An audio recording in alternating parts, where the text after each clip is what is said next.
तो युधिष्ठिर ने पूछा कि जनार्दन, मुझ पर आपका स्नेह है, अतः कृपा करके बताइए कार्तिक के कृष्ण पक्ष में कौन सी एकादशी होती है। भगवान कृष्ण कहते हैं, राजन, कार्तिक के कृष्ण पक्ष में जो परम कल्याणमय एकादशी होती है वह रमा के नाम से विख्यात है। रमा परम उत्तम है और बड़े बड़े पाप को होने वाली है। पूर्व काल में मुचकुंद नाम से विख्यात एक राजा हो चुके हैं जो भगवान श्री विष्णु के भक्त और सत्य प्रतिज्ञ थे। निष्कंटक राज्य का शासन करते हुए उस राजा के यहाँ नदियों में श्रेष्ठ चंद्रभागा नाम कन्या रूप में उत्पन्न हुई। राजा ने चंद्रसेन कुमार और शोभन के साथ उसका विवाह कर दिया।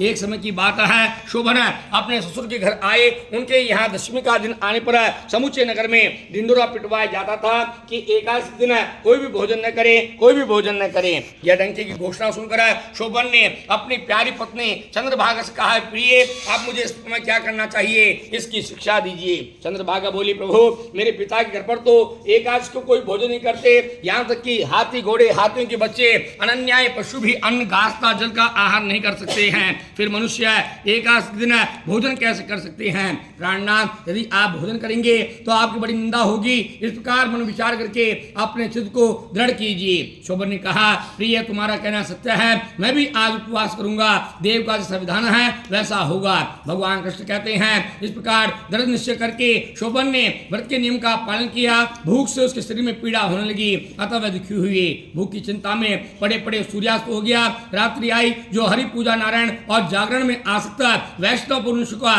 हर्ष बढ़ाने वाली है, परंतु वही रात्रि शोभन के लिए अत्यंत दुखदायिनी हुई। सूर्य होते होते उनका प्राण का अंत हो गया।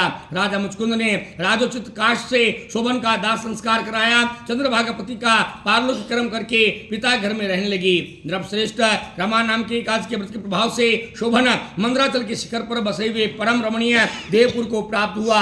वह शोभन द्वितीय कुबेर की समान शोभा पाने लगा। राजा मुचकुंद ने नगर के अंदर सोम शर्मा नाम विख्यात एक ब्राह्मण थे। वे तीर्थ यात्रा प्रसंग से घूमते हुए मंदराचल पर्वत पर गए। वहां उन्होंने शोभन को देखा। राजा के दामाद को पहचान करा वे उनके पास गए। शोभन भी उस समय दूसरेश्वर सोम शर्मा को आया जानकर शीघ्र ही आसन से खड़ा हो गए और उन्हें प्रणाम किया।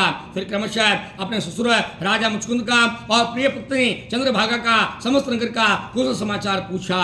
सोम शर्मा ने कहा, राजन, वहाँ सब कुशल है। यहाँ तो अद्भुत आश्चर्य की बात है, ऐसा सुंदर और विचित्र नगर तो कहीं किसी ने नहीं देखा। बताओ तो सही, तुम्हें इस नगर की प्राप्ति कैसे हुई। शोभन बोले, द्विजेंद्र, कार्तिक के कृष्ण पक्ष में जो रमा नाम की एकादशी होती है उसी का व्रत करने से मुझे ऐसे नगर की प्राप्ति हुई। ब्राह्मण, मैंने श्रद्धाहीन होकर इस उत्तम व्रत का अनुष्ठान किया था, इसलिए मैं ऐसा मानता हूँ यह नगर सदा स्थिर रहने वाला नहीं है। आप मुचकुंदा की सुंदरी कन्या चंद्रभागा से यह सारा वृत्तांत कहिएगा।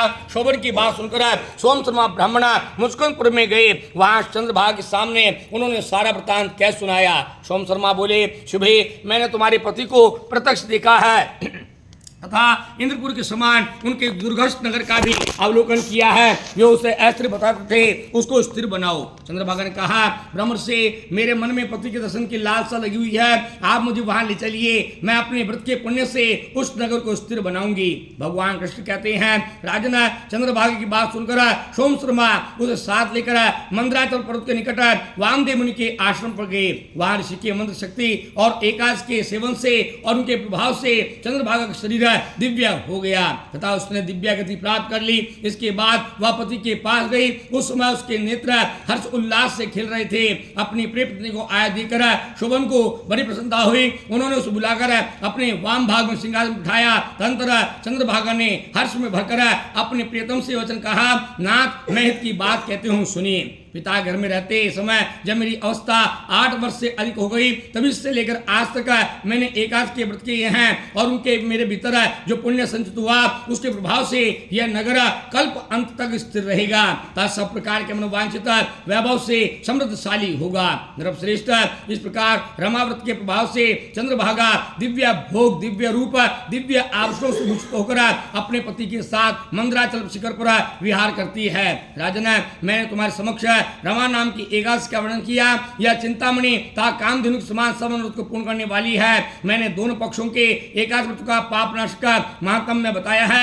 जैसे कृष्ण की एकादशी है वैसे ही शुक्ल पक्ष की भी है, उनमें भेद नहीं रखना चाहिए। जैसे सफेद रंग की गाय हो या काले रंग की गाय, दोनों का दूध समान होता है। इस प्रकार दोनों पक्षों की एकादशियां समान फल देने वाली है। जो मनुष्य एकादशी के व्रतों का महात्म्य सुनता है वह साफ मुक्त होकर श्री विष्णु भगवान के लोक को प्रतिष्ठित होता है।